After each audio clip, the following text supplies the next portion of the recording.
Hi, everybody.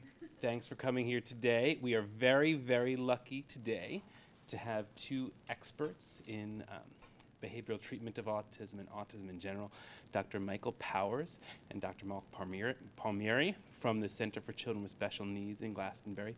Here is an interesting tidbit, is that when I first came here as a trainee, Dr. Powers was one of my teachers. So really everything that you've learned from me is just derivative of what you'll hear today. Dr. Powers and Palmieri.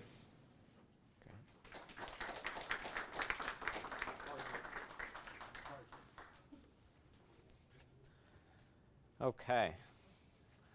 So today's topic is all about how we assess and treat problem behaviors. And one of the first things we do whenever we talk about the assessment and treatment of problem behaviors is drop the word problem, because problem behaviors are simply other behaviors.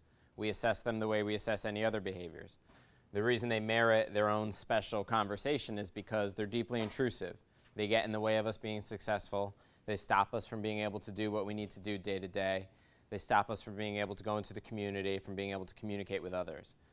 But among the most important themes that we'll communicate today, problem behaviors are simply ways in which an individual on the autism spectrum is communicating with his or her world. Our goal is to understand, why are you having that problem behavior, and what skill do you need to use instead of the problem behavior?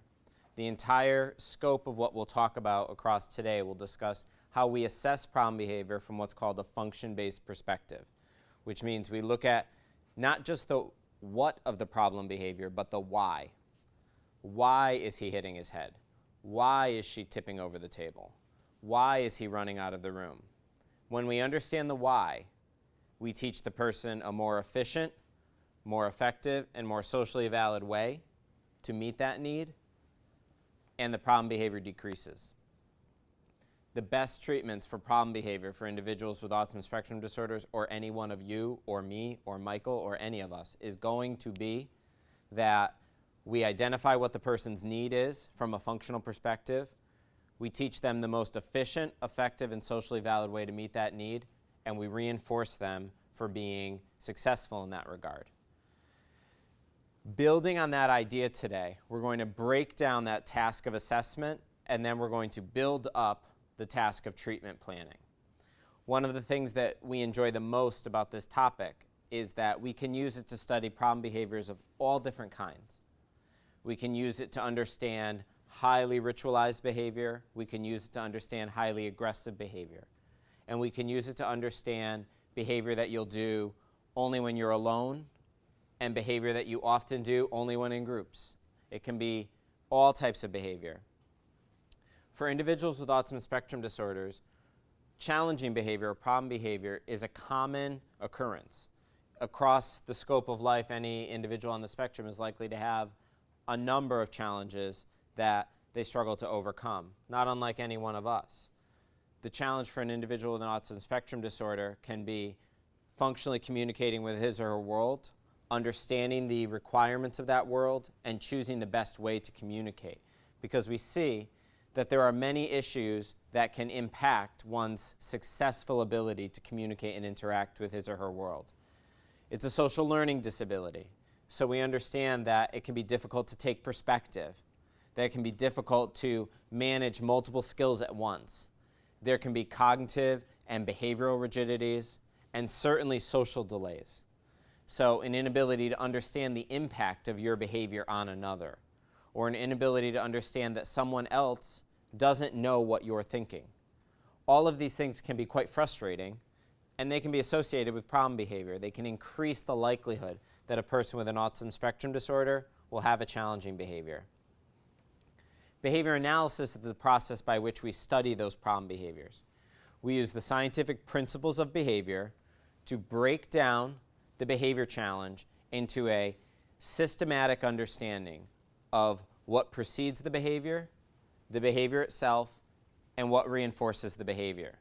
Later on, you'll hear us talk about the A, B, and C of behavior analysis. The antecedent, what started it, the behavior itself, and the consequence. In all levels of behavioral analysis, treatment procedures are extremely well defined. It's a highly precise intervention when developed. It's also a very systematic assessment process. We use an ongoing assessment model. What this means is after you complete your initial assessment and design treatment, we then move the patient into an ongoing evaluation of that process. Rather than simply designing one treatment and assuming it will work, we follow our treatments extensively to make sure that they work.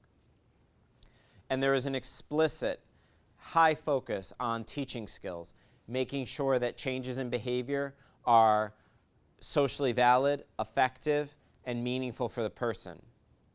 So if I have an individual who I support who hits his head, and I find that he's very likely to hit his head when no one's paying attention to him, I need to replace head hitting with a behavior that is a more socially effective way to gain attention.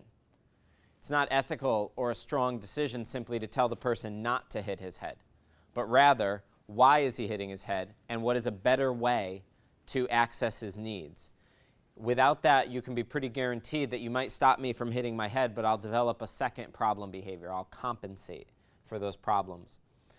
So we use an evidence-based approach to ensure that everything we do in the assessment process, though extremely individualized to any one client, can follow all those features of evidence-based practice. There are empirically supported treatments, which means that any of the treatments we recommend have been subject to critical analysis. They've been the subject of study by research teams, peer review, replication in multiple sites, all of those features of strong evidence-based interventions. They derive clearly defined protocols with very specific treatment goals.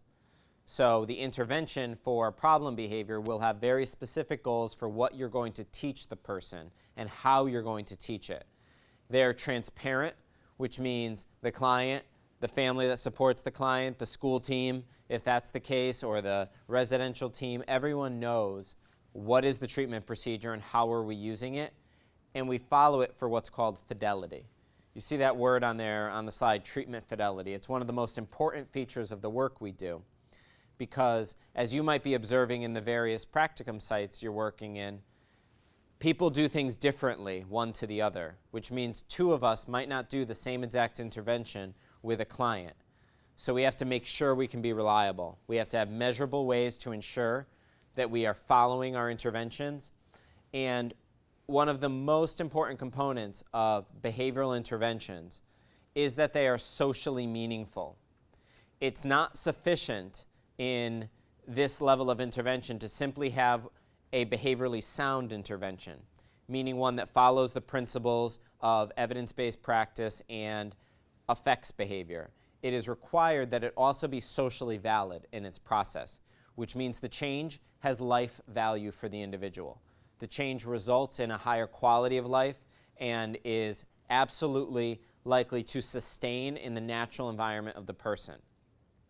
So if I teach you a better way to gain attention, I need to teach you a better way to gain attention that you can use at home in the community, not just a way to gain attention when working one-to-one with me in a clinical setting. The reason we can do all of this work, such diverse problem behaviors with such a complex set of learners, with such different ages and developmental abilities and social competencies, is that we understand at the core all behavior is functional. Every behavior that you do, every behavior I do, has a function to it. When I eat, I'm giving myself nutrition, I'm accessing various sensory stimuli, I'm meeting various needs of my own. I might also be meeting social needs of my own if I'm sharing that. The same is true for any problem behavior of a learner with an autism spectrum disorder. They are derived from a functional perspective, which means they serve a purpose.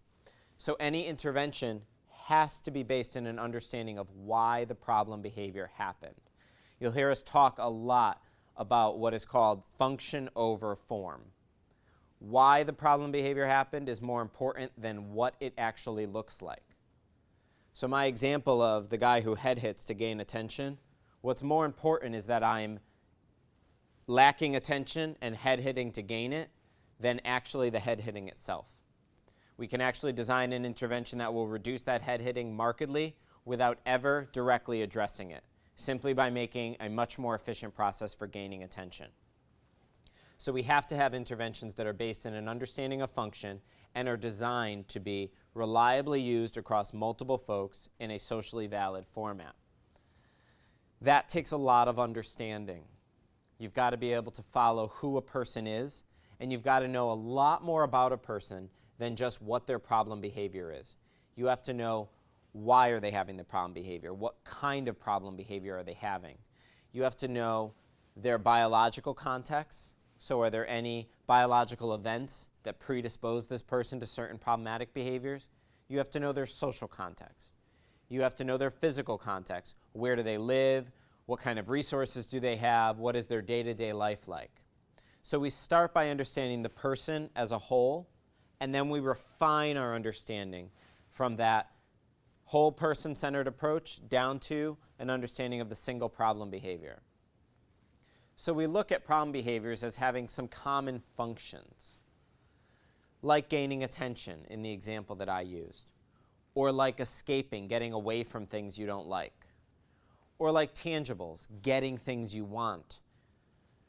Sensory feedback, either avoiding or gaining access to certain sensory stimuli. If any of you have ever taken ibuprofen to relieve a headache, you had a biological event, you took a medication to escape a certain sensation, your head throbbing. So your behavior was taking the medication. The biological event was you were suffering from a headache, and that increased the likelihood that you wanted to escape that headache. So you engaged in a certain behavior, taking a medication, in order to escape it. You can see from that perspective a very common event that any one of you might have, like taking an over-the-counter medication to relieve a symptom, is exactly the same way we understand severe problem behavior for a learner with an autism spectrum disorder. What is their biological, social, and life context? What are the functions of their behavior? Why do they engage in the behavior? And then what is the behavior itself? It's an error we make to just focus on the problem behavior. Really, it's the smallest part of that equation. You have to understand all the rest of the person first. And there's a way that we do that. It's through an assessment and intervention planning where we, again, iteratively move from evaluation into assessment, into a treatment, and then follow that treatment by evaluating. Our goal is to teach the person a better way to meet his or her needs. For any learner on the spectrum, whether they're a 2-year-old or a 42-year-old, we have to own an obligation to increase functional independence, to expand a person's ability to be a successful communicator with his or her world. And the treatment of problem behaviors is actually a teaching procedure. The way we treat problem behaviors is we educate. We expand the skill set of the individual so that they are more dynamic in their way to interact with their world, more able to be flexible, and more able to problem solve. And we also understand that that means we apply an assessment process that's individualized and then apply it to a single person who has a complex disability, which means a lot of times we have to try until we get it right. It's not uncommon that we put an intervention into place and it's modestly effective or fails to be effective. But what is always the case, that if it meets the standards of evidence-based treatment procedures, we can study it and make a better decision as we move forward. So working on an assessment for an individual with an autism spectrum disorder is sometimes a sequential process. You have to continue trying and refining your treatments based upon the data that you get from your clinical intervention. To have an effective intervention, we've got to focus on the individual and get them to build highly useful behavioral repertoires. So what we mean by that is we have to teach you to meet your needs in a way that is not reliant on others in your environment to do so. Now, depending on the level of disability, the complexities of the situation, that can be a very difficult challenge. If you're a person who has an autism spectrum disorder who is also non-vocal, which means you don't have a way to use vocalizations to communicate with your world, and we need to teach you to tell someone, I need help, or I need to stop, or I need a break, we have a very difficult task in front of ourselves. You don't have spoken language, which means most of the hearing world is not going to be able to understand some of your behavior.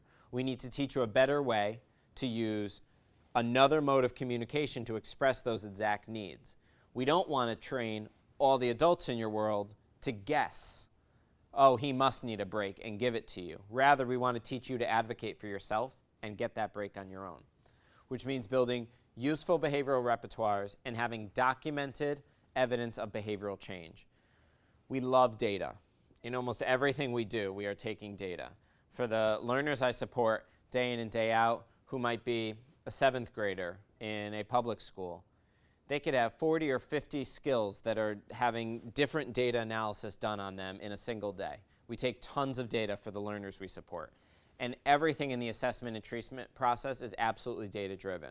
The beauty of that is it can be individualized down to the significant needs of a precise learner, but it always meets the same evidence-based standards that we're going to show you. When we think about behavioral assessment then, it has to be able to do a couple important things. Any behavioral assessment, regardless of the age, developmental ability, level of need, or problem behavior. It's got to be predictive. It's got to be able to tell you, through the process of assessment, why a behavior will happen and when it is likely to happen, okay? So we have to be able to do that so that we can understand what intervention to put into place. So if we were to say, I'm likely to have problem behavior when I don't have coffee, now we have a predictive function. When absent coffee, Mark's likely to have problem behavior, which means the appropriate intervention should probably be teaching me to cope with a disappointment of not having it and teaching me to self-advocate and go get it. Same deal for a learner with an autism spectrum disorder who has a complex problem behavior. Mark has repeated arm movements that get in the way of him doing anything else in his day. He's repetitively moving his arms, so he's not accessing any other parts of his day because of this. We need to find out why I'm doing this so that you can predict what I need to learn to reduce this and access my natural environment. You have to allow me to gain information that informs your next intervention steps, that tells you why you want to move forward, what you're going to do. So again, assessment actually drives treatment, which drives further assessment. And it is summative. We are able to summarize the information from our assessment process into a single set of data, which then derive our intervention. Just at the end of the first part of our talk today, we're going to end with something called the hypothesis statement. The assessment process that we're showing you today ends with a summative process. It is called the hypothesis, why the problem behavior is occurring. Just like any other hypothesis you've encountered. The hypothesis is predictive. It tells us when we think the behavior is likely to occur and what we think the person needs in order to replace the behavior. And the whole second part of our talk this afternoon is going to be about what do you do once you know your hypothesis? Because knowing it is only as good as the intervention it derives, of course. So behavioral assessment is going to lead you to modify the environment. It's going to manipulate contingencies in the world to control a target behavior. It's going to teach the person functionally equivalent, which means meets the same need. It teaches you something to do that isn't a problem and is consistent with your need, and it's going to teach you a long-term way to change your behavior. It's not going to be a short-term change. So for the example I said of the guy who hits his head to gain attention, if I teach you to put your hands in your pocket, you'll stop hitting your head. But how long are you going to keep your hands in your pocket? It's not exactly a long-term success story if all I've got is a guy with his hands in his pocket. I need to teach you how to better communicate.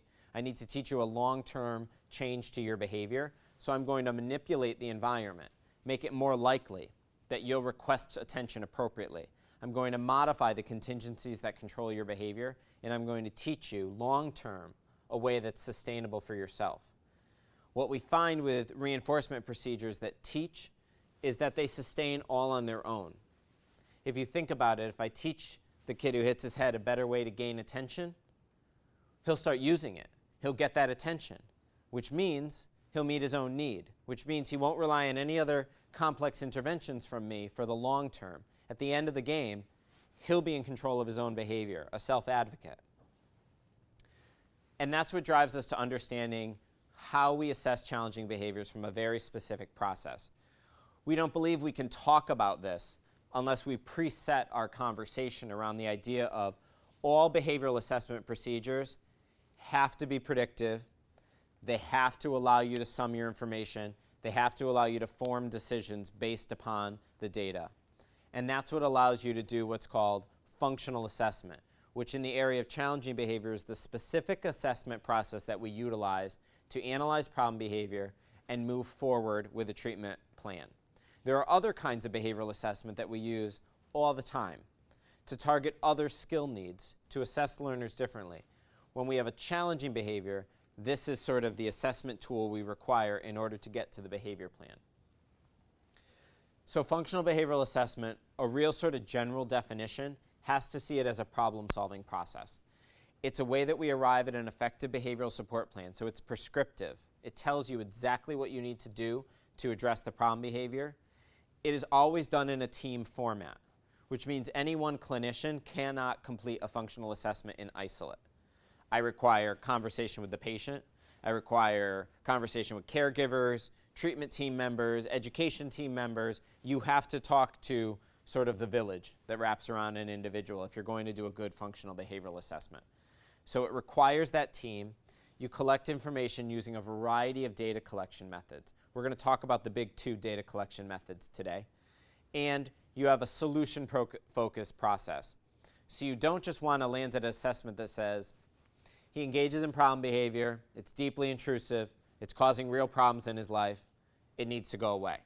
That's not what functional assessment does. It says he engages in problem behavior to meet this need that he has. He currently lacks this skill, and this skill. That would be better ways for him to meet this need, and here's how you teach those 3 skills so that he will now meet his needs independently. It's a much more dynamic process than simply describing the behavior. It tells you exactly what to treat the behavior. So the big 2 that we're going to talk about today for data collection, indirect and direct. Break those terms down in your mind to exactly what sort of their language is there. Indirect means not aiming directly at the client. Direct means aiming directly at the client. So indirect things are not uncommon in any one of our daily lives. Checklists, interviews, reviewing records. I'm going to the dentist next week, and he sent me a form to fill out. Do you have any tooth pain? When was the last time you went to the dentist? All these sorts of things. Those are indirect measures, questionnaires that you complete. Whereas direct measures are observations by a clinician on the target client. So directly observing the problem behavior. That's how I remember it, that I have direct line of sight to the client when I'm doing direct data. And you see in those little letters at the end, the real keystone to direct observation, ABC data collection, antecedent behavior consequence. It'd be hard to find a good functional behavioral assessment without antecedent behavior consequence data. What that does is it's the data that studies the environment. What's the environment like before the behavior happens? What behavior happened? And what's the environment like right after the behavior happens? A topic that's a little bit outside of our scope today, but that you should know exists, and I'd encourage you to research if this topic is of interest to you, is functional analysis.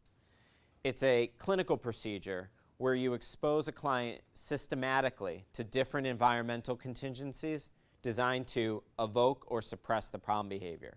It requires a great deal of clinical control.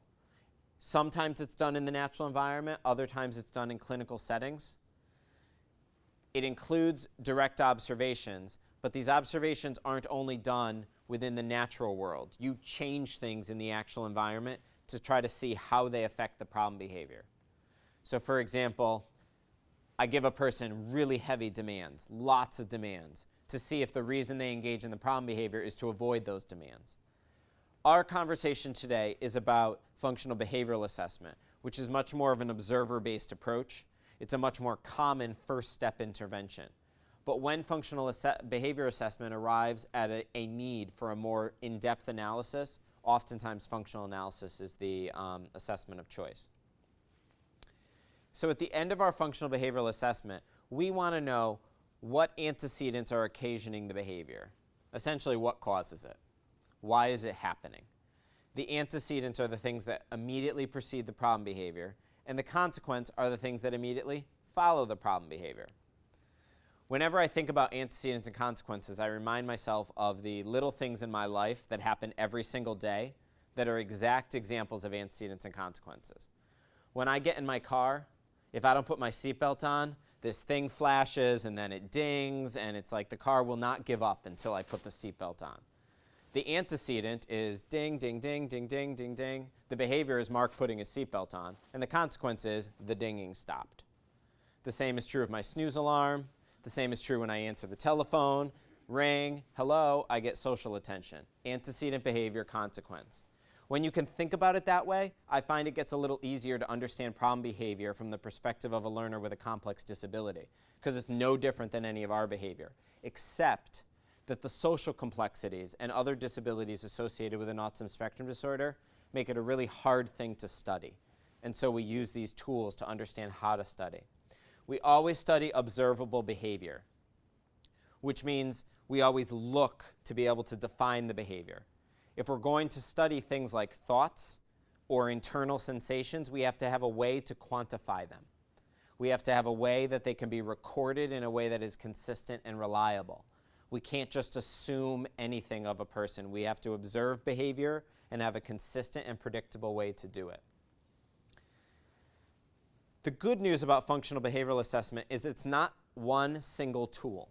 It's a process. The reason that that is good news is because learners with autism spectrum disorders have extraordinarily diverse profiles and very complex needs. I've yet to identify one tool that works for everybody. So the good news about functional behavioral assessment is it's a process, and you select within that process the appropriate tools based upon the individual and their needs. It's not a single set of meetings, and it has to have direct data collection. This is a good little note for you of all the common behavioral functions. We said these a little bit earlier, but it merits us repeating them. Automatic reinforcement, that one on the bottom, that's everything in your sensory world. Things that happen inside your body, within the skin kind of events. Things that maintain internally. Whereas attention, tangible, and escape, they're kind of outside the skin, outside the body events. Things that affect the outside world as far as levels of demand on you, attention, access to things you really want. All of those live within this little box.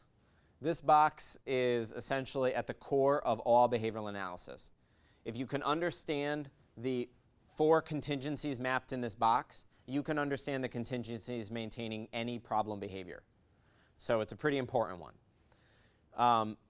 You see in the box 2 levels, reinforcement at the top and punishment at the bottom.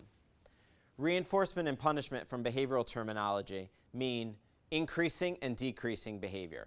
Anything that reinforces increases behavior. Anything that punishes decreases behavior. Okay? It doesn't matter if it's good or bad behavior socially. It's irrelevant in these terms.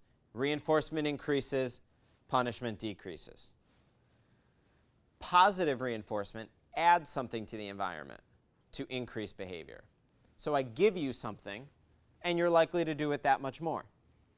Negative reinforcement takes something away from the environment that increases behavior. So my example of the annoying dinging of my car until I put my seatbelt on, that's negative reinforcement. It takes something away from my environment, and because of that, I'm more likely to do it again in the future.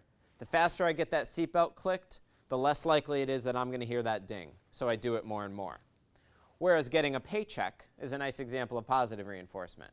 I'm likely to keep coming to work because at the end of that process, I receive something into my environment which I happen to prefer. So it increases the likelihood that I will engage in behavior in the future. Same deal with eye contact and other sorts of things. You look at someone and they smile. You've increased the likelihood that they will look at you again. Whereas punishment decreases behavior.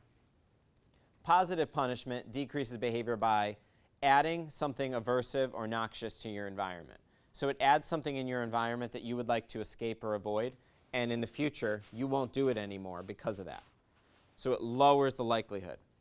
So if a teacher reprimands a student, stop doing that. And in the future, the student is actually likely to not do that anymore. It was a positive punishment. You added something to the environment, the reprimand, and it decreased the problem behavior. Now, what we know about any 2 students is they're equally likely to find that reinforcing as punishing, right? For some kids, that's the cue that I should do that again in the future. But for others, it's not. Whereas negative punishment takes something away from you, designed to suppress your behavior. Speeding tickets take away some money so that you'll slow down, decrease your speeding. It's designed to punish your speeding by taking it away. What we know about punishment, unlike reinforcement, is it doesn't last very long. So right after that speeding ticket, give the person a couple weeks or a month and their speed creeps back up. Reinforcement actually sustains change long term. There's actually a very good chance that I will buckle my seatbelt whether or not that ding goes on, because that behavior has been reinforced. I've assimilated it into my repertoire, versus something that suppresses my behavior, unlikely to stay down. Here you have a nice little task sequence of what a what a functional behavioral assessment process is. Remember, we said FBA is a process, not a single tool. These are the steps to that process. No matter the person you're assessing, the behavior you're assessing, every FBA will have every one of these steps. You will get background information on the person. You will understand their social, biological, functional life context. You'll define the problem behavior. Exactly what is the behavior of concern? You will define it very specifically. You'll then develop an assessment plan. How are we going to study the behavior? What will we directly observe? And what will we indirectly observe by asking questions, by interviewing, by having conversation, by reviewing records? You conduct those observations to get your A, your B, and your C, antecedent, behavior, consequence. You assess those data, and from that assessment, you summarize. Even though this is not an FBA, it is every step to every good FBA that needs to get done. That's helpful for us, again, because learners on the autism spectrum, quite a diverse population. So in order to understand that assessment process, you have to know what tools can you use. I shared with you that there's a lot of different tools. For indirect methods, you can look at anecdotal reports. People can describe, what did you see when that happened? Tell me about it. As a clinician, I can interview you and have a conversation with you about what your experience was. You can interview the client, him or herself. You can interview all their caregivers, etc. I can review the records. People who've taken notes and logged what has happened with this behavior. People who have done assessment on you, maybe a psychological evaluation or a psychiatric evaluation or a motor evaluation. I can do interviews that are structured in a way that has a set of questions that I want to make sure I answer. So when we do functional behavioral assessment, almost every single time, we have a set of structured interviews that we do, maybe with parents, siblings, with caregivers, with educators. These are some of the titles of some of them.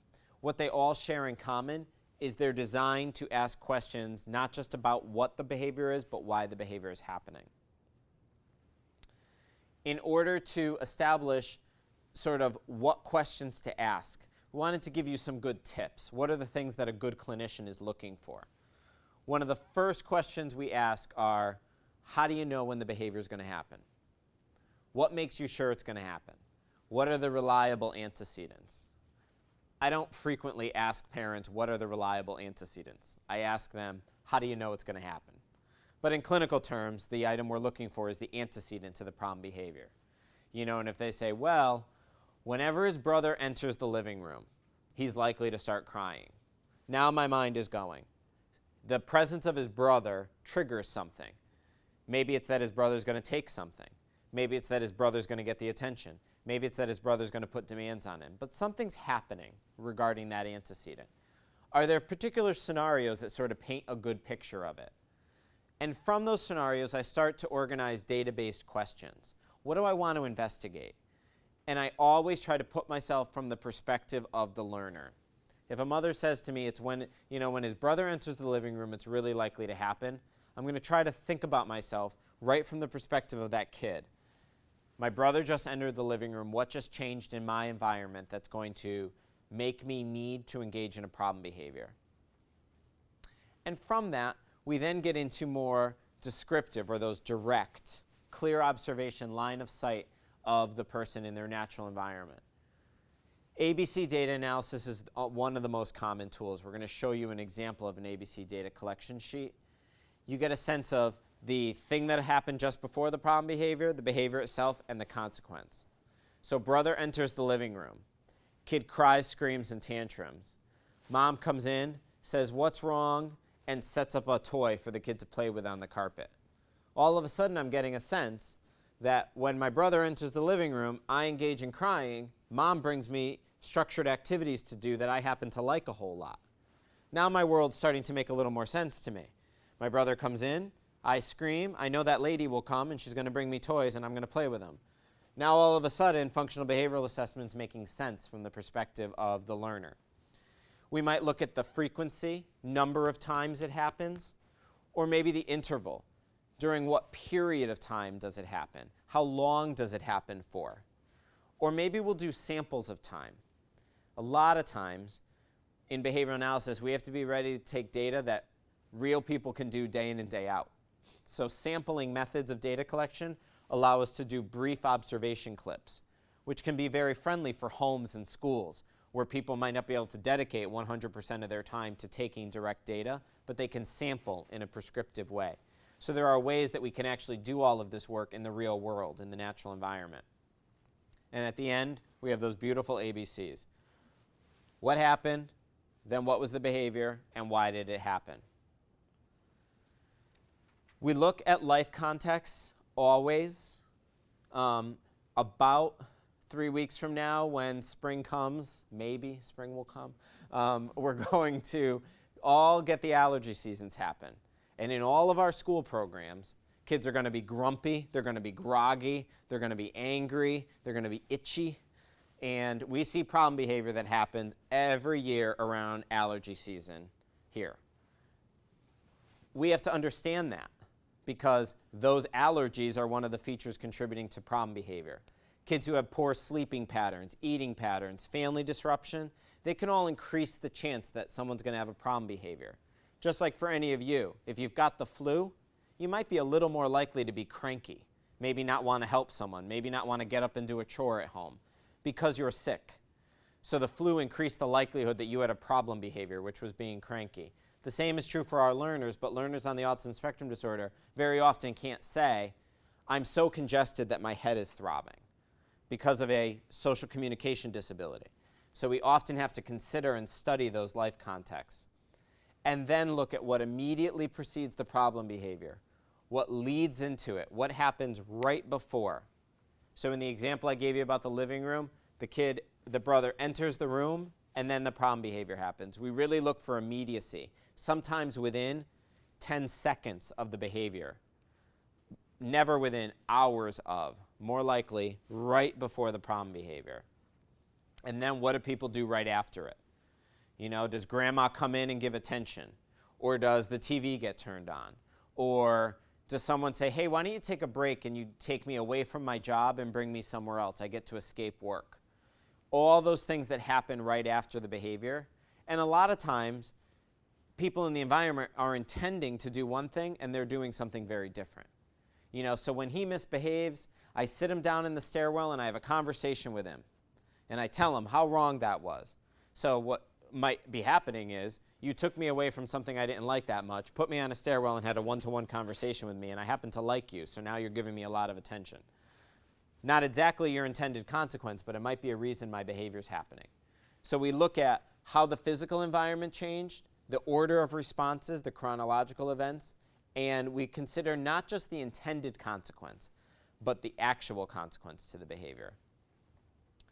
We use tools like this all the time to give you kind of a brief sample of ABC data collection. They're little checklist tools. This is one we might use in a school program where we help people very quickly take the data. You can see in the chart, the fourth column over is the antecedents. What happened just before the behavior? It's very easy to do a checklist, then the list of behaviors, and then the consequences. A nice efficient way to collect the data in the natural environment. Because again, a lot of the work we do, almost all the work we do, is embedded within homes and schools and community settings. So we have to be able to be really agile. And tools like this can increase the efficiency with which you can take those data. So for every case, we consider those data, we pull it together, we identify exactly how are we going to measure the problem behavior. No two measurement strategies have to be exactly identical. but they each have to be reliable measures of a problem behavior, and you have to be able to sum it up. Remember, one of the functions of our data analysis is summative. So we need to be able to represent our data in a graphical representation. Here's a quick sample for you of some data we took this year in one of our school programs. On the left side is our target student, and on the right side are our peers. And what the vertical axis is showing you is time on task, time spent doing the work that was expected of you. So you see our student often had lower levels of time on task than a peer. One of the reasons we did these data was the team was complaining that he was constantly flopping to the floor, he was yelling out in class and all these sorts of things. And what we found was, yeah, he was doing all that, but even when he wasn't doing that, he wasn't paying attention very well. So we ought to teach him a better way to stay on task and focused before we even worry about the fact that he's falling on the floor and yelling. Because compared to his peers, he's not performing very well in school. Even if he's sitting there silently, he wasn't engaged. So data that you take end up being summed in a way that allows you to make decisions and develop your hypothesis.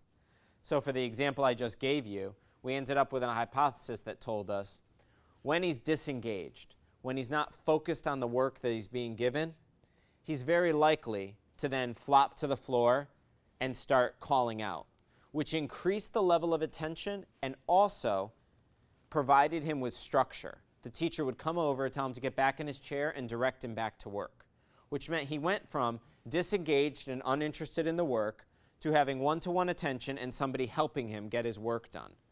Functionally, we now understand what the problem behavior was. A lack of ability to stay engaged in group instruction evoked a problem behavior that resulted in increased attention and increased help.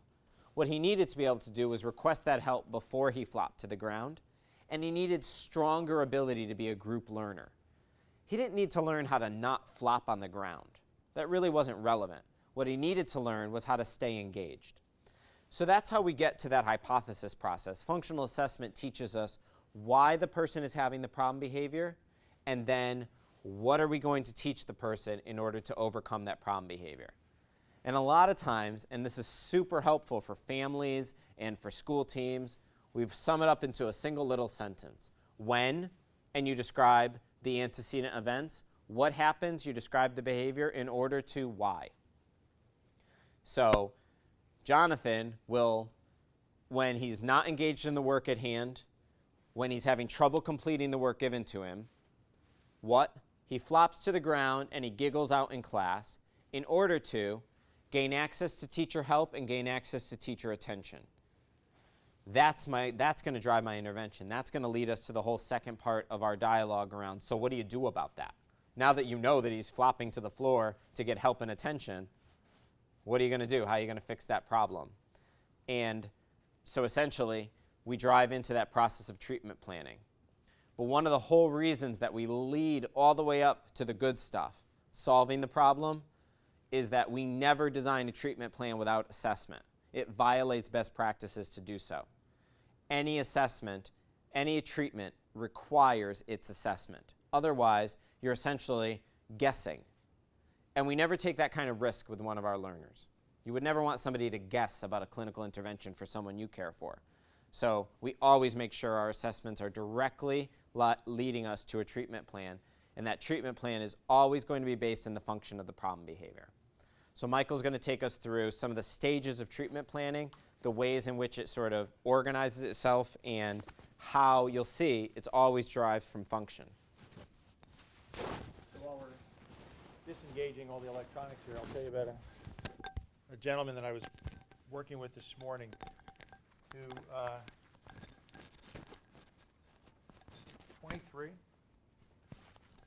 23 years old, and he is nonverbal, engages in a fair amount of problem behavior. The most important problem behavior he was engaging in, however, was going up and slapping people on the shoulder. Now, Mark knows this guy because 3 years ago we worked with this fellow, and he's slapping people on the shoulder because he's trying to get their attention. But the problem is we taught him to tap people on the shoulder initially to get their attention instead of running up and screaming in their faces. So through what Mark was describing as some inconsistent intervention, people were over-reinforcing him for whenever he did any physical contact with your shoulder because they gave him what he wanted, and what he simply did was up the ante, and he upped it real good. So he'd come up to somebody, and he's a pretty good-sized guy right now. We worked with him when he was about 17, 18, 19 years old, but now he comes up and he was pretty much decking people. But from his perspective, it was working, because as soon as he did it, people turned around. And they said to him either, stop it, or they said, what do you want? In which case he would gesture or use a picture system. They'd give him what he wanted, and he's thinking to himself, this is great. I nail you on the shoulder, I get what I want. So what I pointed out to the staff working with him was, he's an incredibly good teacher. And you are very good students, but you both learned and taught the wrong thing. So we have to undo that equation a bit. When we think about what we're going to do for intervention, what we're really talking about, as Mark was saying a little earlier, is teach something. And we want to say, teach what? Teach something else. Teach something better, teach something more functional, teach something that is going to give you what you want using a skill that you can take over the long term. So just like the example of walking with your hands in your pockets, yeah, it's hard to do self-injury, but it's hard to walk with your hands in your pockets all the time. If your self-injury communicates the need for something, as in, get away from me, or I want something, or this is what I don't want to stop doing right now. All right? If it communicates that, we have to address that communicative function for this whole thing to make sense. When we think about treatment, we cannot do treatment until we've done this whole first part, which is understand the functional assessment or functional analysis side of this equation. So if you simply think of this as an equation, you clear up the left-hand side, and now we're going to the right. All right? We're always going to continuously loop back to that left, though, because we want to understand, did we do it correctly? All of you at some point in your school careers thus far have been exposed to and perhaps participated in the scientific method. That's all functional assessment is. It's just using the information you get, using it objectively. But the first thing that we do is we make sure we don't treat anything without knowing function. But the second thing is we have to play fair. So what's not good to do to somebody? Take something away and say, figure out what to do on your own. We're talking about autism. If it was something that someone could figure out on their own, they would. But they're not. So what we want to really do is to say, look, no guesswork here. This is what I'd like you to do. I want you to do this particular behavior because it's acceptable in the community, it's socially valid, and it's going to pay off for you because I'm going to make it pay off for you. So if I can get someone to change a behavioral repertoire to a more acceptable alternative, and I know that alternative is not only acceptable to me but to other people in the community, it's a win-win. Person gets what they want, community gets what they like, I have behavior change. This is a nice closed circle that works well. We call it the fair pair rule. It's not fair game to take something away and not help somebody understand what to put back in. Now, one of the dirty little secrets about working with people with special needs, not just autism, is you get better behavior when you have good engagement. If you have fun stuff to do, you don't have behavior problems. We talk to teachers about this all the time. We go into some classrooms and we'll see kids sitting around. There are some places that Mark and I have worked for many years in Italy, large institutions for individuals with significant disabilities, and you've probably seen these kinds of things, and when you've heard about what happened in the U.S. in some of these places. Large room, 50 or 100 people sitting around on the outside. Somebody's playing, a soap opera or Oprah up on a TV set, and you got people rocking and engaging in stereotypy or self-injury or different kinds of attention-seeking behaviors that are purposeful for them, but purposeless in the community, going on all around them, okay? There's no engagement.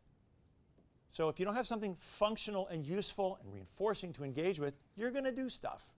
The problem we confront is doing the wrong stuff. So we increase engagement with good materials, good activities, things that are interesting. We have a systematic reduction in behavior problems. Behavior management is really teaching about communication. And it's also teaching the social world. So what we want to make sure that we understand is when we teach a new skill, we are integrating this with the person's communication strategies, okay? In the world of autism, there's an awful lot of people who have very limited communication strategies, but there's also a lot of people who communicate really well with limited vocal output, okay? In other words, I understand exactly what they're trying to tell me, because their behavior, in many cases good behavior, speaks volumes. But does the general community understand this? Okay? For a number of years, I lived down in Washington, D.C., not far from Gallaudet. Okay? Now, if you've ever been to Washington, D.C., around the Gallaudet area, you can walk on a street corner and you're going to see a lot of people signing, but you're going to see a lot of sign receivers, very competent sign receivers. You're not going to see that in Peoria. You're not going to see that in a lot of other communities. There happens to be an enclave of good signers and sign receivers, so individuals can communicate very effectively in that environment. All right? Behavior that is atypical, even if it's very successful in being functional as communication, may not be broadly understood, may be culturally discrepant.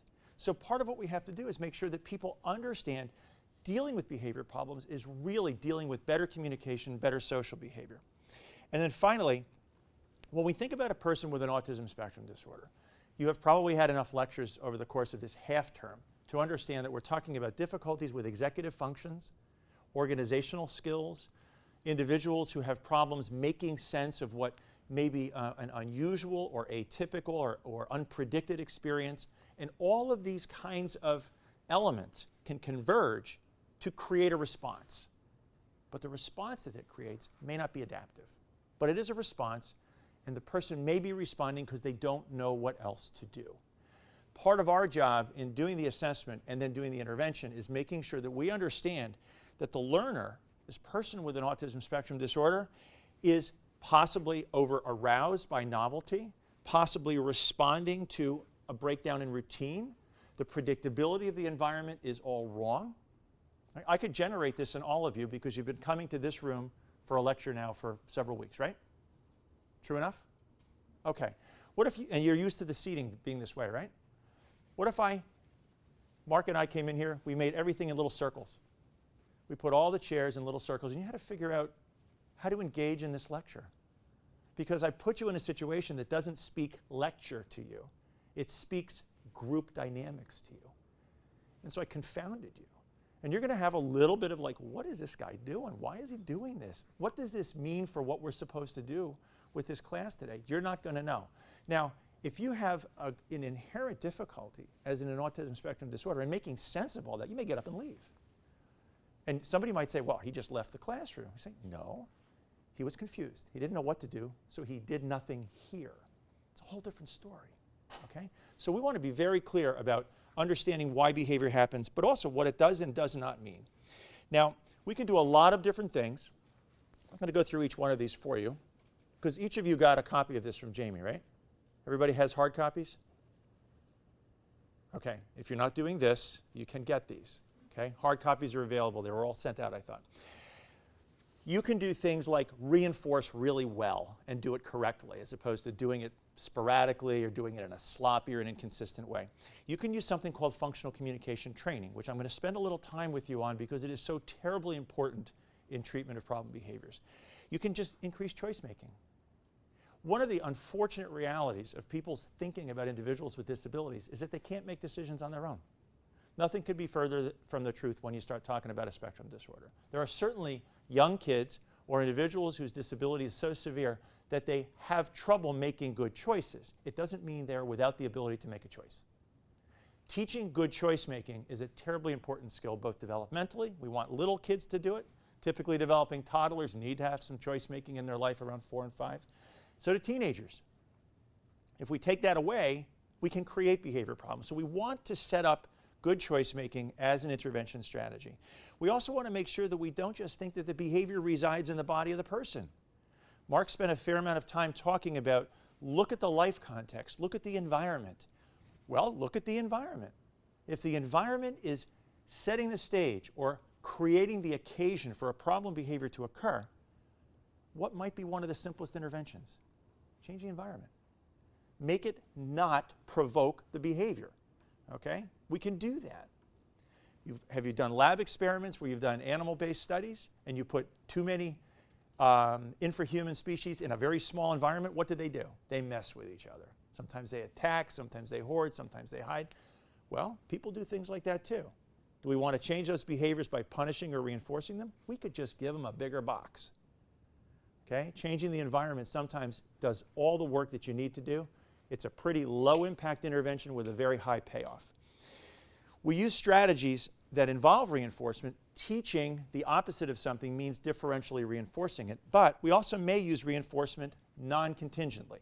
It's a little bit of a more technical term to be using, and it's a technical intervention, but if I ask you this, if I said to you, every 30 minutes I'm going to give you a break, as long as you don't do anything wrong right before the 30 minutes. Okay? In other words, you're kind of tootling along, you're doing your work, and I say, hey, you know what, go take a break. It was not contingent on behavior, it was contingent upon the absence of any problems and the passage of time. I'm giving you a breather, I'm plugging it in there. Okay? You can't always predict when it's going to happen, but you can predict that it's going to happen over periods of time. And it's going to be like your little space to just regroup, okay? We can use those kinds of things. And then finally, anything that we're going to do in here is going to be assessment that's going to be driven by the function, not by the form. Now, there's a way of thinking about this. There's a nicer graphic than all this that we're describing here. You're going to take a behavior, you know why it happens.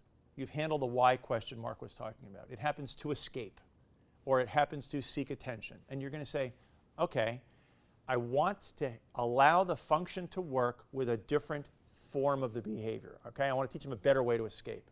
I want to teach him a better way to get attention than hard slap on the shoulder. I want to teach him a little tap.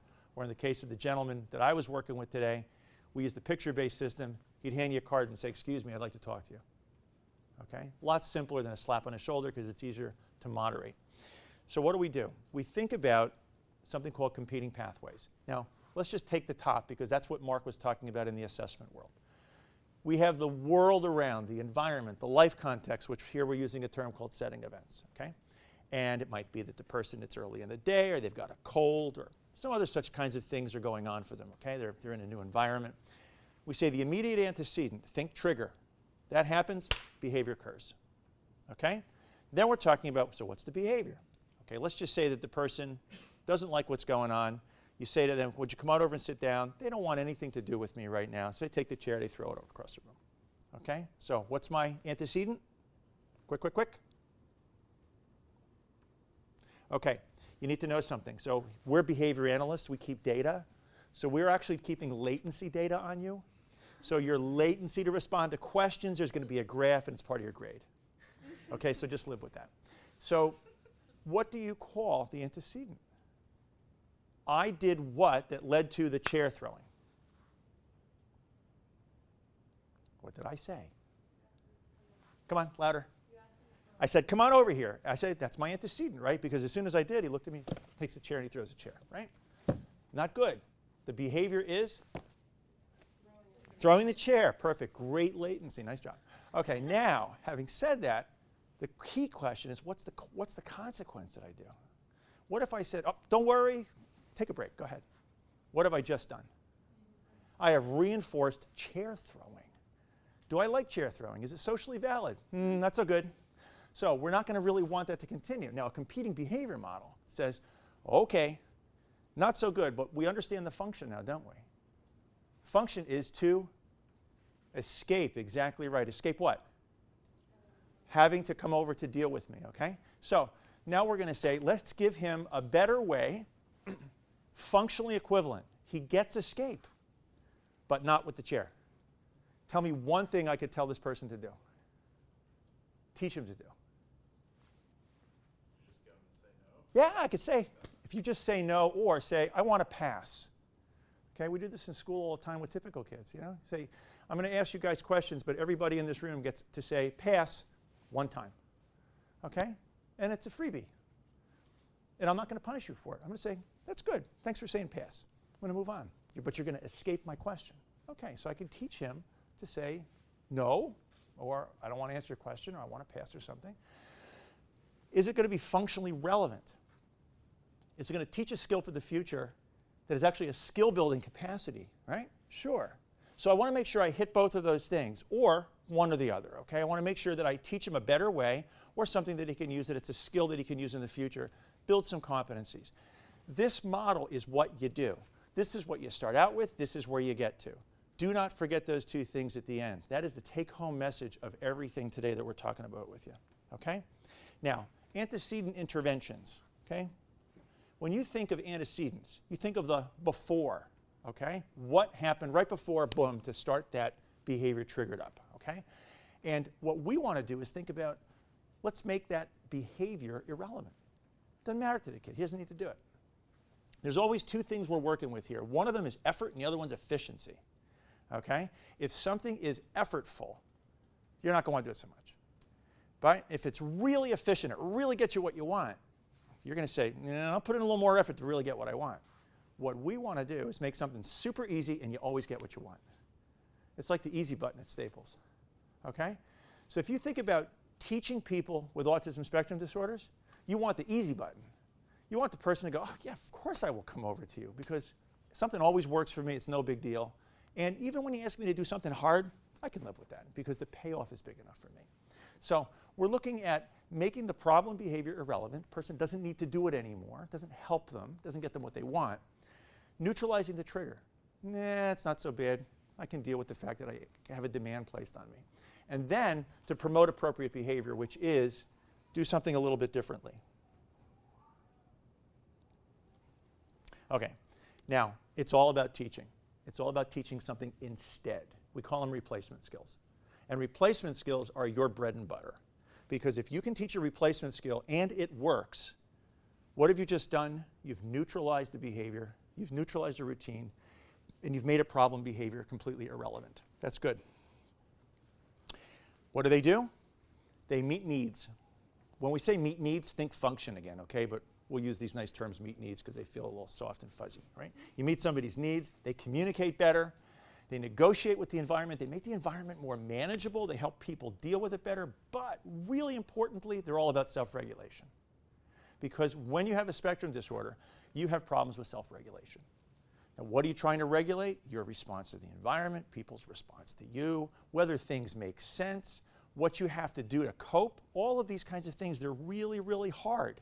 And nobody gave you a playbook, all right? There is no owner's manual you're handed with the diagnosis about how do you be now. That doesn't happen. The world tries to teach you, not always very successfully. So what we're really looking to do is to directly instruct, to formally instruct somebody, and these are the things that are going to work for you, and they're going to work really well. Why do we teach a replacement skill? Because we want someone to be independent. Mark made the comment several times during the early part of our lecture about we're teaching to independence. We are teaching skills that you can use tomorrow by yourself when nobody's around in a brand new place that you've never been before. All right? We're going to teach replacement skills so we don't have to tell you to do it. Us having to remind you, please don't throw the chair. That's not good over the long term. We want you not to need to do that. Then we ultimately expand into your coping skills are much more well established, and you can meet life's little challenges much better. But as importantly, it becomes a social experience where your behavior is more acceptable. And the social appropriateness is what it's really all about to be able to survive out here. So this is a frame, the words in yellow. When we teach directly, okay? I don't just say, would you please not throw the chair? Would you please just say, excuse me, or take a pass? I'm not just going to tell you to do things. I'm going to model it for you. Here's how we do it. Do what I do. Once you do what I do, what do I get to say to you? Good job. Sure, I get to reinforce you, all right? Or whatever reinforces you, I get to offer that to you. But the point is, I get to give you some feedback, all right? And then I can set you up into a situation where if you think of it this way, I tempt you. I create a situation. I don't give you any prompt. And I wait for you to do it. And then as soon as you do it, I can catch you with a reinforcer. And what have I just done? I have increased the likelihood that you will do that again. Why? Because you like those reinforcers. All right? And it could be any number of different kinds of things. But what I'm really doing is I'm shaping your behavior. And I'm shaping it by reinforcing you for more and more correct, less and less prompted performances of the target skill, the replacement skills that I'm looking for. Okay, now I told you I was going to talk about this because it's super important. All right. People with all kinds of disabilities, people without disabilities do a lot of behaviors they really shouldn't do too. I know not at Yale. I know everybody at Yale is very well behaved. That's the only way you got in. But people do really dumb things, okay? And if you have a disorder of understanding the world and understanding social expectations, that's what autism is all about, and the communication that rolls into that, you make some bad choices, okay? You do things you ought not to do. Not because you're being deliberately bad, because you just don't know what to do differently.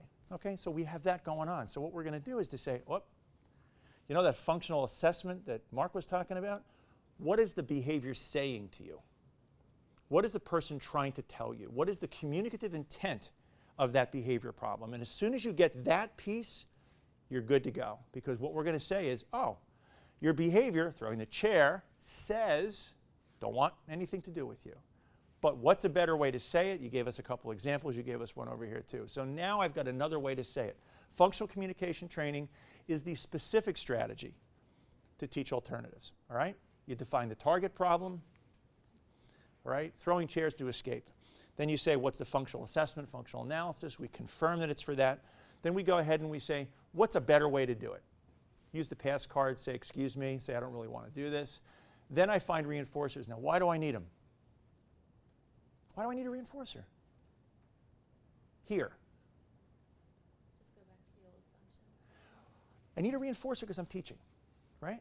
I'm trying to get you to do something that you've never done before. And, you know, you might say, oh, I'll just do it for Michael because I think Michael's a great guy, but you're probably not going to do that. You're probably going to want to know what is in it for me, and what's in it for you is the reinforcer, okay? So, new skill, you have no learning history about this new skill, so you could or you couldn't do it. I got to make it worth your money. So I'm going to have something that you're going to say, I really want to do that, not for him, but for that. I need my reinforcers because it's a teaching tool, okay?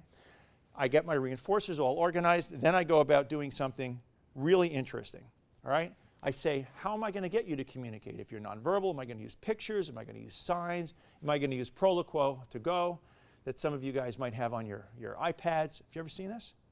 Really cool app, not too much money. Your iPad can talk for you, okay? It's got voice recognition and voice output. It's the coolest thing on the planet. It's not really expensive. It has been a game changer for people with autism spectrum disorders. Then we find the communicative means, right? How they're going to do it. And then what do? We teach. Now, here's where it gets fun and sneaky at the same time. How do you teach somebody to communicate when they are brand new at learning the strategy of communication? You set them up. You do something that we call poke the bear, which means you set the situation up to create the need for communication, but it might be a little bit frustrating. But then you got to come in real quick and say, do this, it's going to work. As soon as they do it, it works. No behavior problem, alternative communication. And what are we going to do with that reinforcer right now? Deliver it. You're going to deliver it quickly. So what we're really doing is we're creating the environment for instruction by teaching a person, here's what I want you to do. Now let me set the situation up where you need to do it. The person does it. We capture it. We reinforce it. We move on to other opportunities. This is how we're going to teach this. And we're going to evaluate whether it works as we go. Now, there's a number of different reinforcer strategies.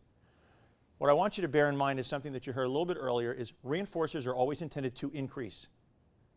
Don't think about whether you like them or not. Think about, does it work for the person to increase? Punishers are always to decrease, okay? So just do it functionally, say increase, decrease. Just keep saying that. It's a mantra for you. You gotta live with that, because I might offer you sushi. And you might say, oh, I really love sushi, but I've had it for 14 days in a row. I don't want sushi today. It's not going to be a reinforcer for you. On the other hand, I might give you, yesterday was Mardi Gras stuff, right? You know those Mardi Gras beads that get thrown around all the time? Do you watch TV here? I mean, I'm not sure. But I know you've got devices, so maybe you put it on Hulu or something. So Mardi Gras beads. Now, Mardi Gras beads, you may not really be willing to go work really hard for Mardi Gras beads when it's not Mardi Gras, and, and you're not involved with alcohol. But we have a whole lot of kids. In fact, we got one kid in particular we work with. If I brought Mardi Gras beads, this kid would figure out how to do trigonometry. This kid would do anything for something that he could kind of flick and spin. Why? Not because of the Mardi Gras. Because he loves the visual perceptual event with the colored glass against a light source behind it. It's entirely a sensory event. It has nothing to do with the social experience. It's entirely a sensory event. Is it bad or good? It's neither. It's his. And I got to know that so I can help him do something better. Can you think of a quick substitute for that one? I'll gesture it for you, and you'll say, oh, I know what they are. You ever see a Viewmaster? Did you ever see a kaleidoscope?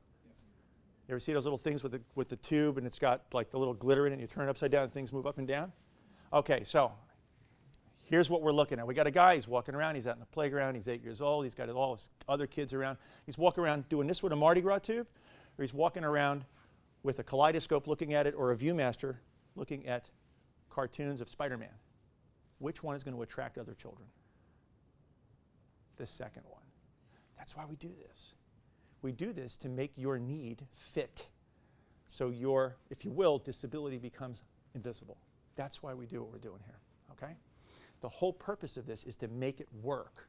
That doesn't mean everybody becomes vanilla. It means you can fit in whatever environment you're in. Okay. In reinforcement, we're making things fit with a person's preferences in the environment. We're making them functional, okay? The procedures we use have to work for the person at the moment, at the time. If somebody is hell-bent on escape, escape might be the reinforcer, okay? It's a legitimate reinforcer, because what does escape do? What does negative reinforcement do? It's still reinforcement. It still increases appropriate behavior, okay? Everybody's got to do it consistently. Inconsistently is the biggest killer to good interventions. The first thing we look at is, Mark mentioned it within the first 5 minutes of starting talking to you today, is treatment integrity, procedural fidelity. If we go and look at a situation that we've been working in and things aren't working, the first thing we do is look at the adults and say, are they doing this incorrectly or inconsistently? When we think of reinforcers, you got to be consistent. You have to be contingent, meaning you only use it for what you're going to use it for.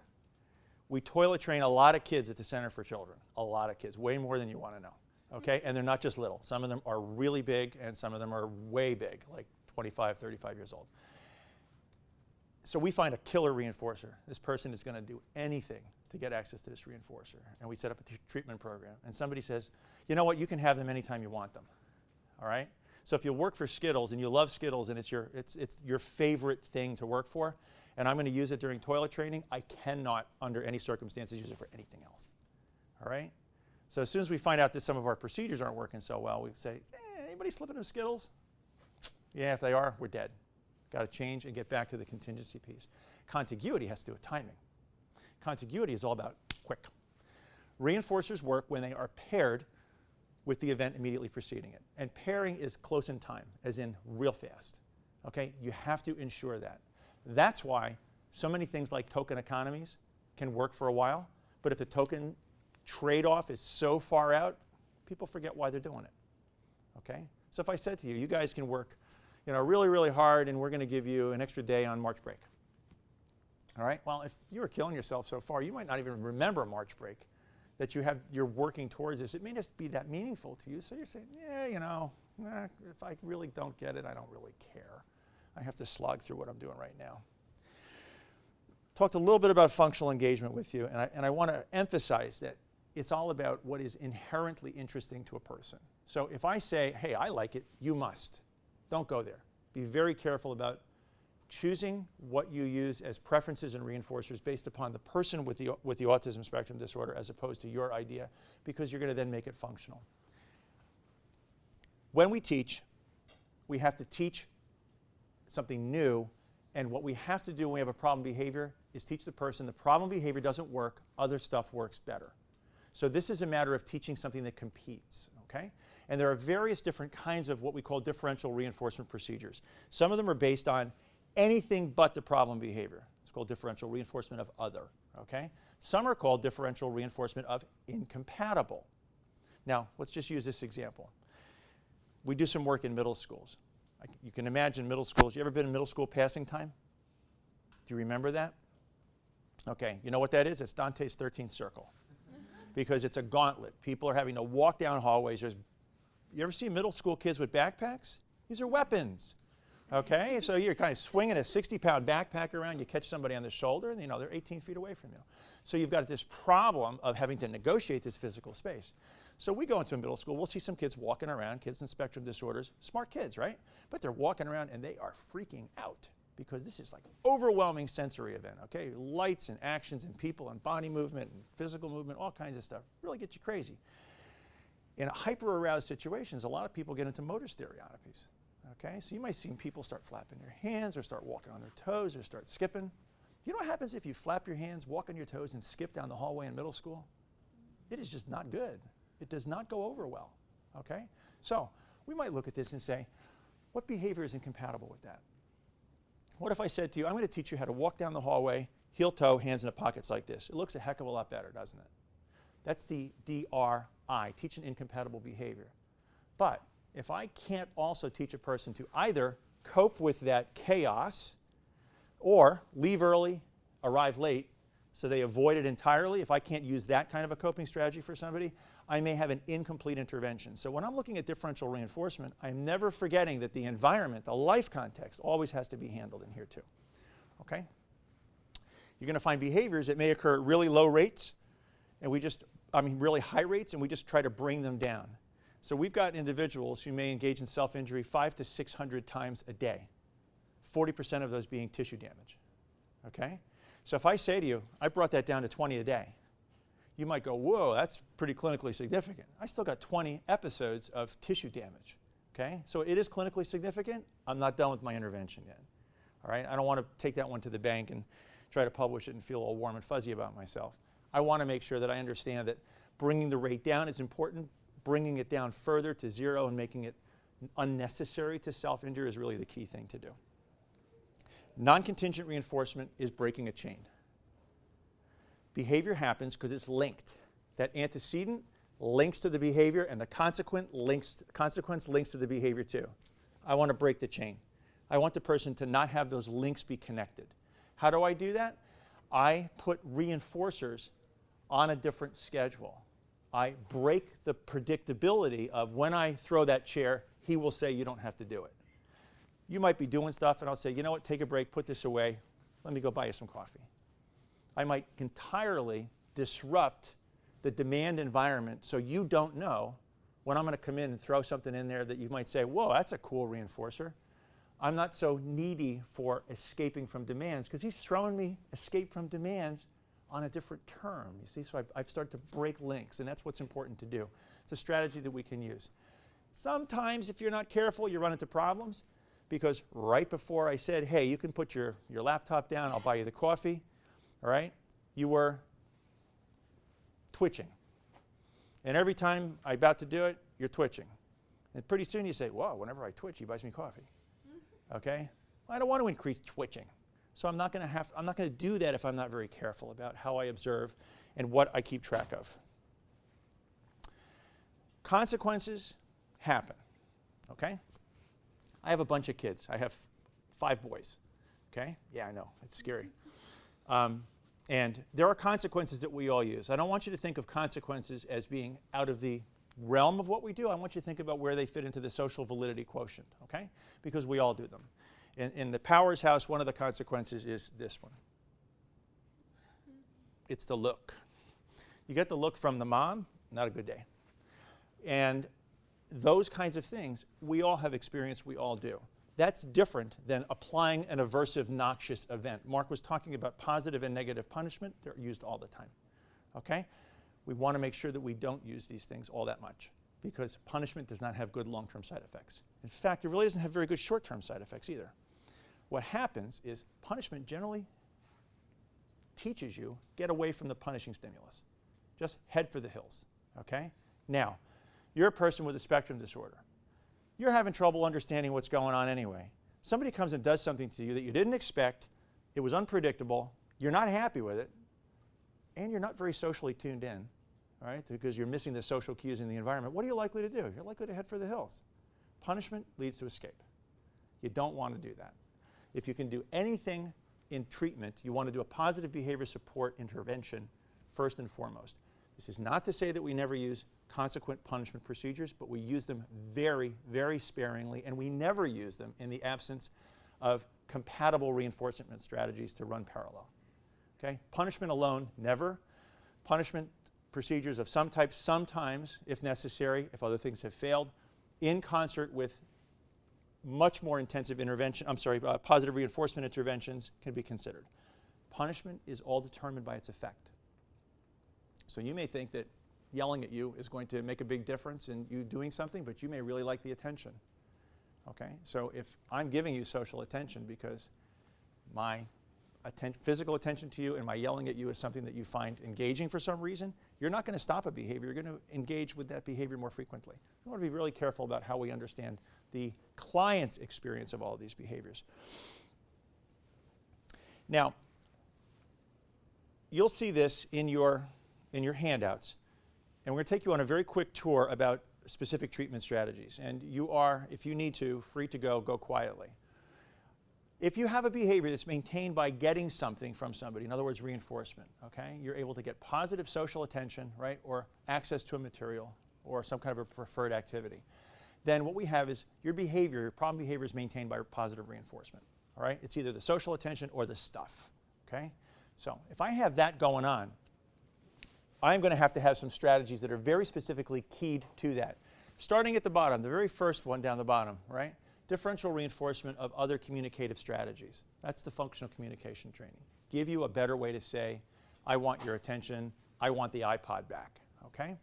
But we can also then teach a replacement skill, which is the second point from the bottom. I can teach you to say, okay, can I have it back now? Can I have 5 more minutes? Can I play with it later when I'm done doing the work you're asking me to do? Okay? All of those kinds of things will re-access you to the thing that I am asking you to put down or that you can't have for the moment. Okay? Timeout is timeout from positive reinforcement. And it's very important to remember that. So if I tell you that timeout is a strategy, what is the inverse strategy to timeout? What would you call it? It only involves changing one word. Time in, exactly right. I can tell you from Yale. Okay, so time in is really where the action is, because if you're going to use time out, your time in better be monster big. It better be very effective. It better be very powerful, very reinforcing, because otherwise the kid will not feel the pinch. And you have to notice the behavioral contrast. Time out has to be meaningful because the social attention that's removed, you crave. How do you know to crave it? You've had so much of it, it's really working for you, and you want to be in that environment. So we're going to be looking at time in as probably one of the key variables to work with here, and time out is just the quick removal of that. Short, sweet, brief, contingent. Short time out is the best time out. It doesn't need to be long.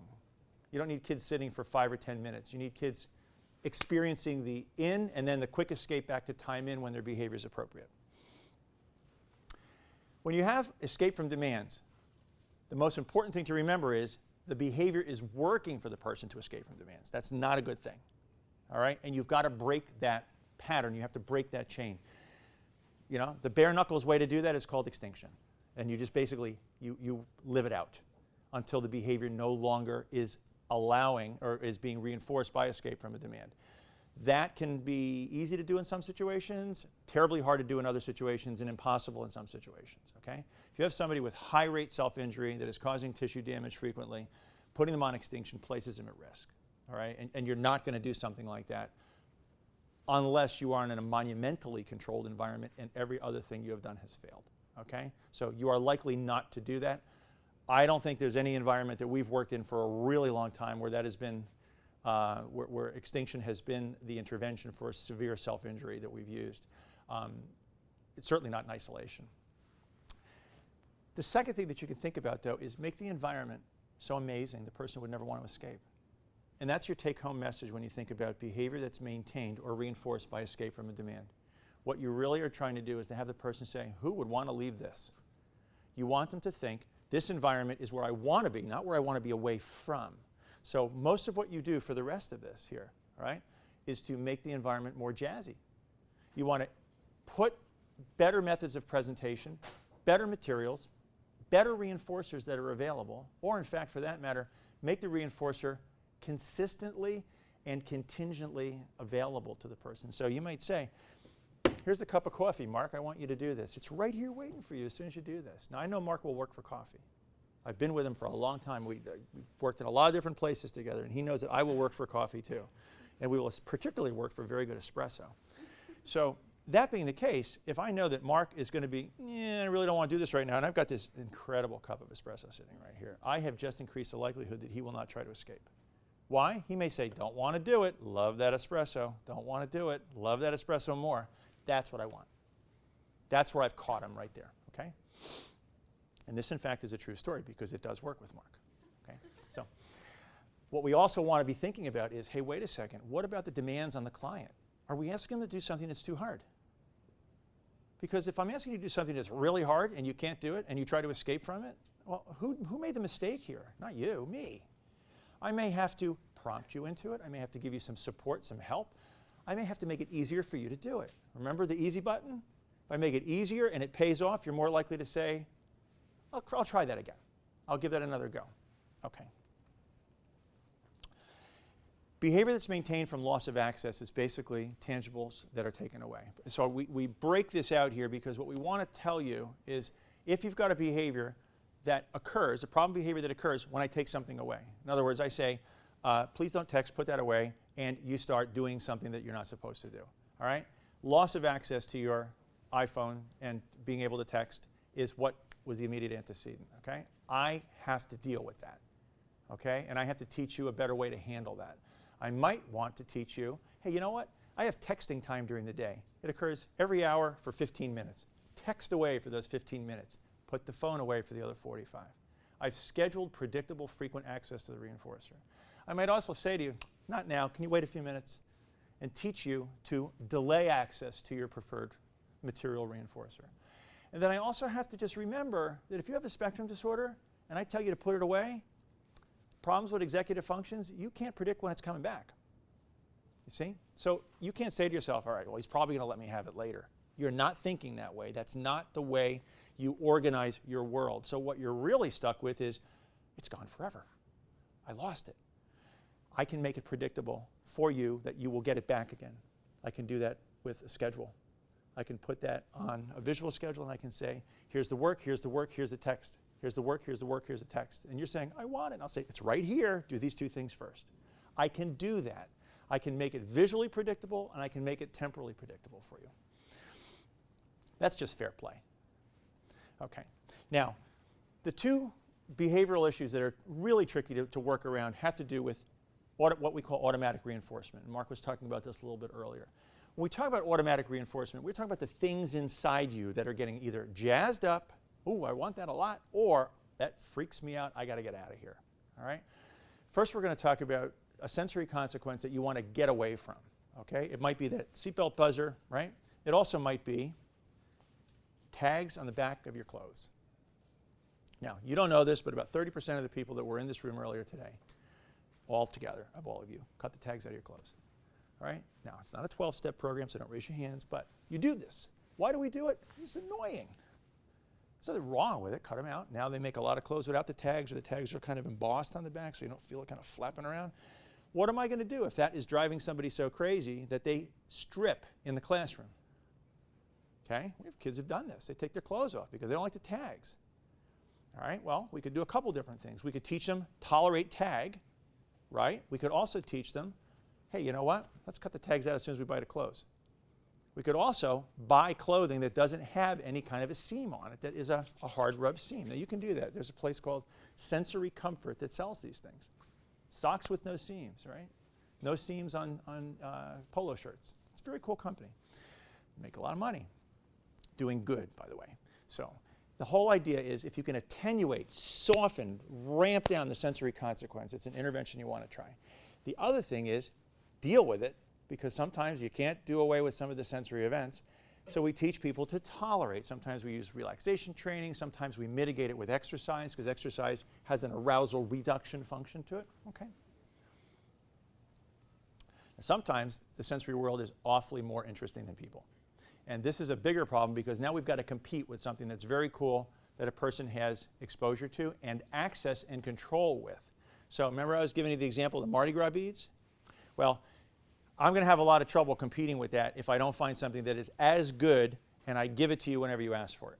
Okay, so I've got to come up with something that you can really get your hands on, but you can get your hands on it for the right behaviors in place of doing something incorrectly or something that's going to be less socially valid. So what I want to make sure that we do is really scale this out, build this out for you, that you're going to have access to sensory events that are going to give you the things that you like, the sensory activity or the sensory feedback that you like for appropriate behavior using materials that are more culturally and socially acceptable to use. Okay? And then I'm going to make sure that the environment has them. I want to make sure that you get access to them. Okay. To kind of wind ourselves down a little bit here, we're talking about you got to collect data. You got to count something. You got to keep track, evaluate objectively. And we graph a lot. Now, fortunately, in my career, most of these things are now done on iPads and tablets and things rather than pieces of graph paper where you have to draw lines and everything. So this is a very good world. Excel didn't exist when I got started with this. But it works really nicely for everybody right now. We want to make sure that we have graphs. Remember earlier Mark was saying we were talking about summative evaluation? How did you know it worked? It did work. Show it to me. We want to make sure we understand that things had a progression, they had a developmental course, and they made sense to us. Just an example of something where you can see very quickly on this one fellow, we won't go into what he did and how he did it. We're doing interval recording. What percent of his intervals did he not have the behavior in, and did he have the behavior in? And then how did that change, noncompliance being the target behavior, with the intervention that was applied? This speaks volumes. Now, if I had something in here where I had a big old blip and it went back up again, somebody should say pretty quickly, wait, let's look at what's going on. And we may go back into the functional behavior assessment in more depth to try to be able to understand that. Troubleshooting for you. Troubleshooting is all about knowing what questions to ask. Are people being consistent? Have we asked the right questions? Are the behaviors that we're trying to teach to replace, are they equivalent functionally? Do they make sense to the person? Not to us, but do they make sense to the person? All right? Have we had people review this plan who actually know what they're looking at? Stakeholder buy-in is really a big deal. Whether it's teachers and moms and dads and clinicians working together, stakeholder buy-in is a really big deal. There's a point here about mitigating variables. Things have changed. Okay? Coming back from vacation is often a really difficult time for a lot of our clients. All right? Why? Because home is not school. The demands in home may be very different than the demands in school. So we've had a mitigating event. We find a behavioral spike immediately after vacation. We're not going to throw our treatment plan out. We're going to say, let's make sure our treatment plan is being done super consistently. Or better yet, before the kid goes home on vacation, we try to build our behavior treatment plan into the home environment and community environment as well. We're going to wrap up with a couple things here that really have to do with health and maintaining dignity. Because, like it or not, people with disabilities are often treated as if they have fewer rights, okay? And we don't have a really good human rights statement for people with disabilities in the US. We have nothing that compares to the EU's policy statement or even Canada's.